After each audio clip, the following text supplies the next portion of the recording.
Assalamualaikum warahmatullahi wabarakatuh. Jumpa lagi dengan saya Eni Kartini dalam pembahasan ekonomi mikro. Adapun video pembelajaran kali ini kita akan membahas tentang elastisitas penawaran. Video pembelajaran sebelumnya kita sudah membahas tentang elastisitas permintaan, dan hari ini yang dibahas adalah elastisitas penawaran.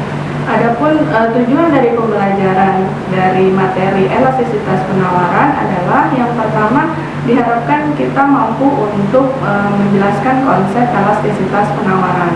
Kemudian yang kedua, kita diharapkan mampu untuk menghitung berapa besarnya koefisien elastisitas penawaran. Kemudian yang berikutnya, yang ketiga, kita diharapkan mampu untuk mengetahui atau menjelaskan faktor-faktor yang mempengaruhi elastisitas penawaran. Adapun definisi dari elastisitas penawaran adalah suatu derajat kepekaan dari jumlah barang yang ditawarkan ketika terjadi pengaruh harga dari barang tersebut. Nah, jadi kepekaan suatu barang yang ditawarkan itu akan terjadi ketika adanya perubahan harga barang itu. Kemudian karena kita mau mengukur berapa derajat kepekaan suatu barang ketika harga barang itu berubah, maka harus ada rumus yang dipakai supaya kita mengetahui berapa nilai koefisien dari elastisitas penawaran, persentase perubahan jumlah barang yang ditawarkan dengan persentase perubahan harga.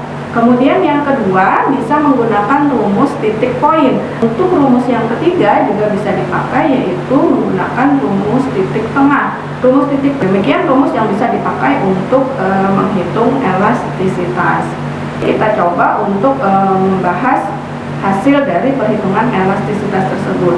Misalnya kalau hasil perhitungan elastisitas koefisiennya itu ES lebih dari 1, maka dia mempunyai sifat yang elastis, sangat peka, artinya jumlah barang yang ditawarkan itu sangat peka terhadap perubahan harga. Nah, jadi sedikit saja berubah harga, maka jumlah barang yang ditawarkan itu akan lebih besar perubahannya dibandingkan dengan persentase perubahan harga. Misalnya 1% harga naik, maka jumlah barang yang ditawarkan juga akan naik lebih dari 1%. Kemudian apabila ES-nya itu hasilnya kurang dari 1, berarti barang tersebut jenisnya adalah inelastis. Inelastis apa maksudnya? Yaitu ketika harga berubah 1%, maka jumlah barang yang ditawarkan itu kurang dari 1% perubahannya. Jadi dia tidak terlalu peka dengan perubahan harga.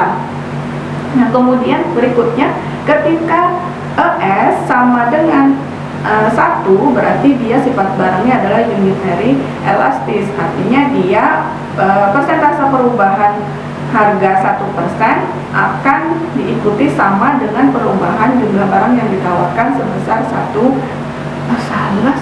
Ada juga nilai dari koefisien elastisitas penawaran itu hasilnya adalah sama dengan 0. Itu menunjukkan bahwa barang tersebut sifatnya adalah inelastis sempurna. Apa maksud dari inelastis sempurna itu? Pada tingkat pada harga berapapun, artinya berbagai tingkat harga, maka jumlah barang yang ditawarkan itu tidak bisa ditambah sama sekali.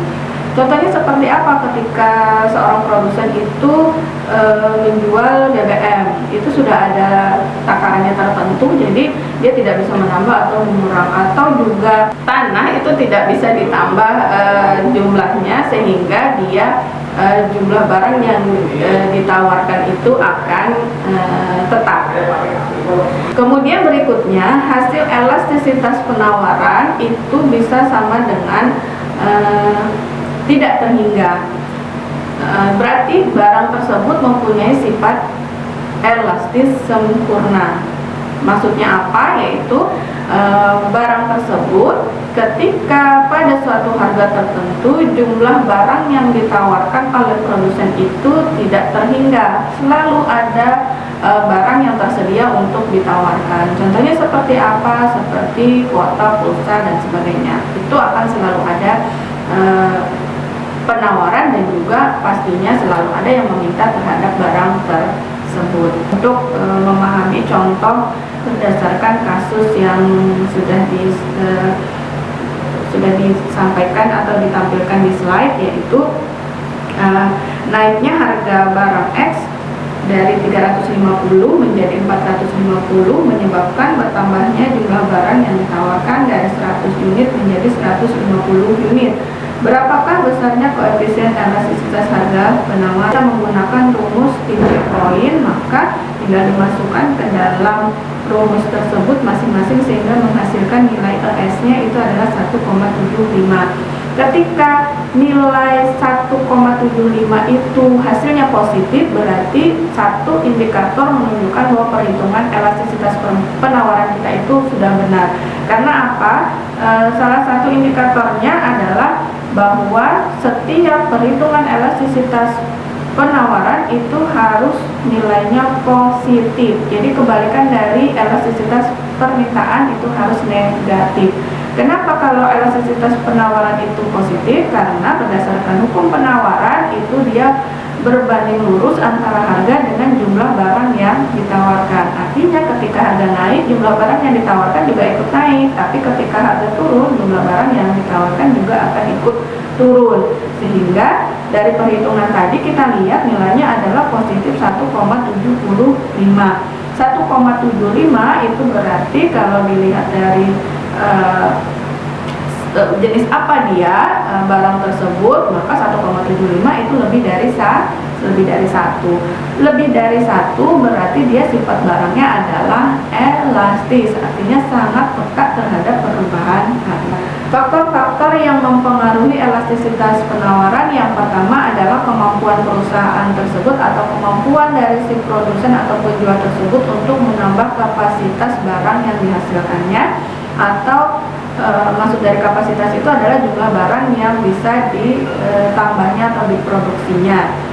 Nah, ini berkaitan dengan apakah dia punya biaya untuk menyiapkan atau menambah barang yang harus diproduksi. Ketika dia punya kemampuan untuk menambah barang, berarti sifat barangnya adalah elastis. Seandainya dia kurang mampu untuk menyiapkan menambah kapasitas produksi, berarti sifat barangnya adalah inelastis. Kemudian persediaan yang dimiliki atau mampu disimpan oleh si produsen atau penjual tersebut. Jadi itu berarti jumlah sifat dari barang tersebut adalah elastis. Tapi kalau dia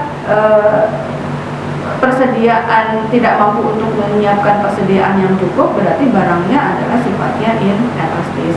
Kemudian yang keempat adalah tersedianya faktor-faktor produksi yang digunakan untuk memproduksi barang tersebut. Kalau faktor-faktor produksinya itu langka atau susah untuk dicari, maka sifat barangnya adalah inelastis.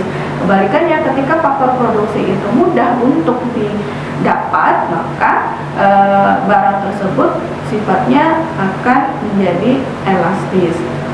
Kemudian yang berikutnya adalah jangka waktu analisis.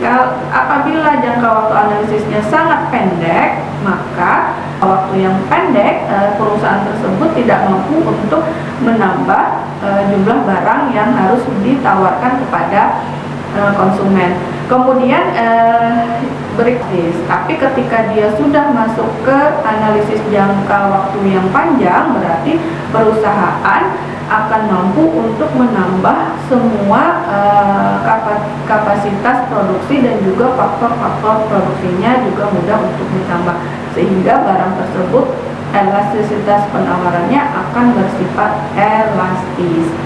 Nah, demikian video pembelajaran untuk materi elastisitas penawaran. Semoga bermanfaat video kali ini. Sampai berjumpa lagi dengan video pembelajaran untuk elastisitas silang dan pendapatan. Terima kasih. Wassalamualaikum warahmatullahi wabarakatuh.